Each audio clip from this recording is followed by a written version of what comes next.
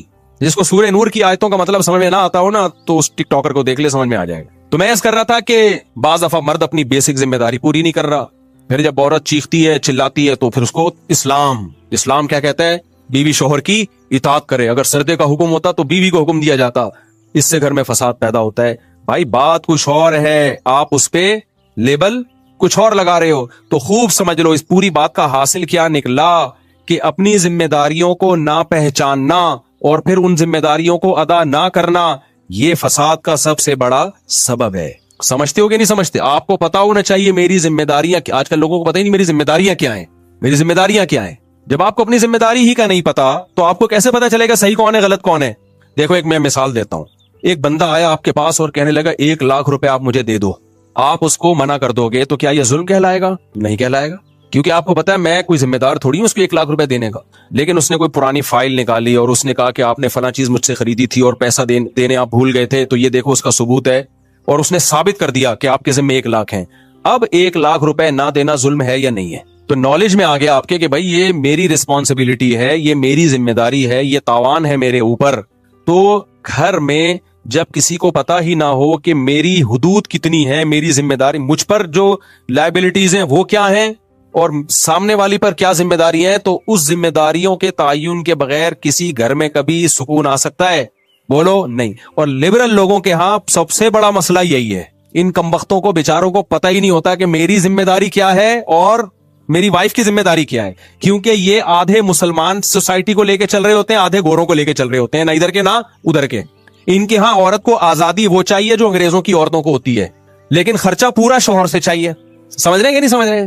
حالانکہ ان کے ہاں عورت مکمل آزاد ہوتی ہے لیکن گرل فرینڈ کی طرح اپنے شوہر کے ساتھ رہتی ہے. وہ اس کو وسیم صاحب سے بھی, استغفر اللہ, یہ والے وسیم نہیں, انگریزوں کے جو مائیکل ہیں ان سے بھی اس کو ریلیشن کی اجازت ہے. اور ادھر تو شوہر ہے اس پہ وہ بھی آزاد ہوتا ہے ذمہ داریوں سے, کسی قسم کی بیوی پہ بھی پابندیاں نہیں لگا سکتا. تو اتنا آزاد ہے کہ وہ بیوی پہ پابندی نہیں لگا سکتا, لیکن بیوی اس کی رسپانسبلٹی بھی نہیں ہوتی. سمجھ رہے ہو؟ اس کے ذمہ نہیں ہے بیگم کو اپنے خرچے پہ چائے بھی پلائے, ہو بیمار ہو جائے تو اس کا علاج کرے, یہ اس کے ذمہ نہیں ہے. تو ہمارا جو سیکولر لبرل طبقہ ہے اس میں عورت کو آزادی چاہیے انگریز عورتوں والی, خرچہ چاہیے مسلمانوں والا, اسلام والا شوہر سے. اور ان لبرل مردوں کو بیوی کو باؤنڈ کرنا ہے اس طریقے سے جیسے اسلام نے بیوی کو باؤنڈ کیا ہے, شوہر کی اطاعت کرے. لیکن بیوی کے حقوق سے آزاد ایسے ہونا ہے جیسے انگریز آزاد ہیں. بنے کیوں کر جو ہو سب کار الٹا, ہم الٹے یار الٹا بات الٹی, ہم الٹے بات الٹی یار الٹا. مہتاب رائے ایک شاعر گزرا ہے, اس نے کہا میرے نام میں مہتاب میں ہم بھی الٹا تو مہ بن گیا, بات الٹی تو تاب بن گیا, رائے الٹی تو کیا بن گیا؟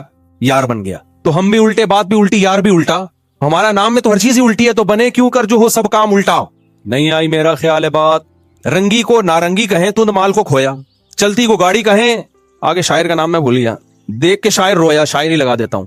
رنگی کو نارنگی کہیں, جو اتنی کلرفل چیز ہوتی ہے نارنگی, اس کو کیا کہتے ہیں؟ جو رنگ والی ہوتی ہے اس کو نارنگی بولتے ہیں, یعنی رنگی نہیں ہے. اور تند مال جو خوب دودھ کو پکا پکا کے اس کا جو مال نکالا جاتا ہے اس کو کہتے ہیں کھویا, یعنی کچھ بھی نہیں آیا اس میں. حالانکہ اسی اصل تو یہی تھا دودھ میں, اس کے بغیر دودھ نے سب کچھ کھو دیا, لیکن اس کو کھویا کہہ رہے ہوتے ہیں. اور جو چیز ہمیشہ چلتی ہے اس کو کہتے ہیں گاڑی, یعنی گاڑ دیا زمین میں اس کو. تو کہتے ہیں جب شاعر نے یہ سب کچھ دیکھا تو رویا کہ یار یہ مارکیٹ میں ہو کیا رہا ہے.